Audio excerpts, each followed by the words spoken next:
തൊടുന്നതെല്ലാം പിഴയ്ക്കുന്ന അവസ്ഥയാണ് ഇപ്പോൾ ഇടതു സർക്കാരിൻ്റെത്. ശബരിമല മോഷണം ആവശ്യത്തിൽ കൂടുതൽ പൊല്ലാപ്പുണ്ടാക്കുന്ന ഈ സമയത്ത് തന്നെയാണ് കൃത്യമായി പാർട്ടി അടുത്ത പുലിവാലി പിടിച്ചിരിക്കുന്നത്. ഷാഫി പറമ്പിൽ MP കയറിയങ്ങ് ആക്രമിച്ചു. അതോടുകൂടി സ്വതവേ ദുർബല കൂട്ടത്തിൽ ഗർഭിണി എന്ന അവസ്ഥയായി സർക്കാരിൻ്റെത്. ആവശ്യത്തിൽ കൂടുതൽ പ്രതിരോധിച്ച് നോക്കിയെങ്കിലും എല്ലാം കൈവിട്ടു പോവുകയായിരുന്നു. ഷാഫി പറമ്പിൽ MP മർദ്ദിച്ചത് പോലീസ് അല്ല എന്ന മട്ടിലുള്ള പ്രചാരണങ്ങൾ നടന്നുകൊണ്ടിരിക്കവേ തന്നെയാണ് അത് പോലീസ് തന്നെയെന്ന് റൂറൽ SP KE ബൈജു വെളിപ്പെടുത്തിയത്.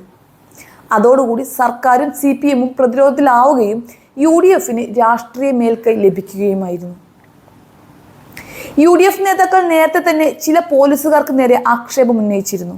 വെറും ആക്ഷേപം മാത്രമല്ല, ആക്രമിച്ചു എന്ന് സംശയിക്കുന്ന പോലീസുകാരൻ ഒരു പ്രമുഖ CPM നേതാവിനൊപ്പം നിൽക്കുന്ന ഫോട്ടോ സഹിതമാണ് സാമൂഹ്യ മാധ്യമങ്ങളിലൂടെ പ്രചരിപ്പിച്ചത്.